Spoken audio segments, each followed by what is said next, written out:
गोर लगै छी, हम श्यामा झा बजै छी। एकटा सिरहर भरऽ के गीत दै छी। जहन सिरहर भरऽ जाइ छी तखन जे गीत होइए से एकटा गीत दै छी। रिम झिम बाजे तोहर पयलिया गे जनिया पनिया के चले लेना। कि रुन झुन बाजे तोहर पयलिया गे जनिया पनिया के चले लीना। सिर पर गागर गागर में गेरुलिया पनिया के चले लीना।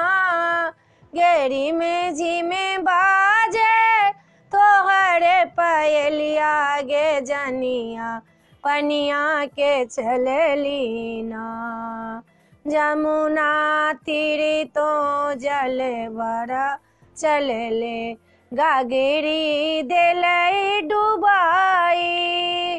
पनिया भरी तो डार परख ले लाल धोती झप जाई गे जनिया पनिया के चले लीना।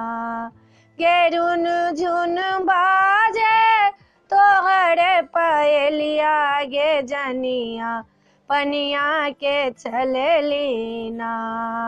10 सखी आगे 10 सखी पाछू बीच में चले लीना। आमक पल्लव गेरुली में राख ले पनिया के चले लेना गे जनिया पनिया के चले लीना। गेरिम झिम बाजे तोहर पयलिया गे जनिया पनिया के चले लीना।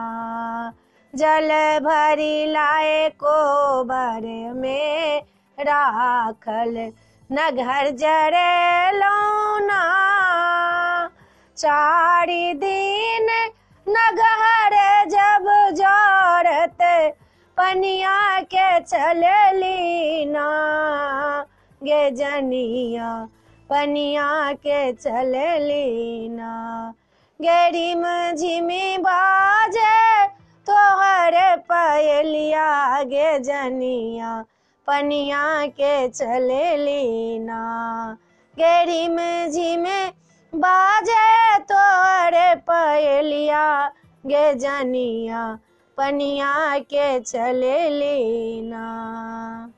ई रास्ता के गीत ये जल भर के सिरहर भर जहन जाइ छी तखन के। अपने सबके वीडियो नीक लागत तो हमरा सब्सक्राइब करऽ नहीं बिसरबे, जरूर सब्सक्राइब करबे। जय मिथिला जय भोला बाबा।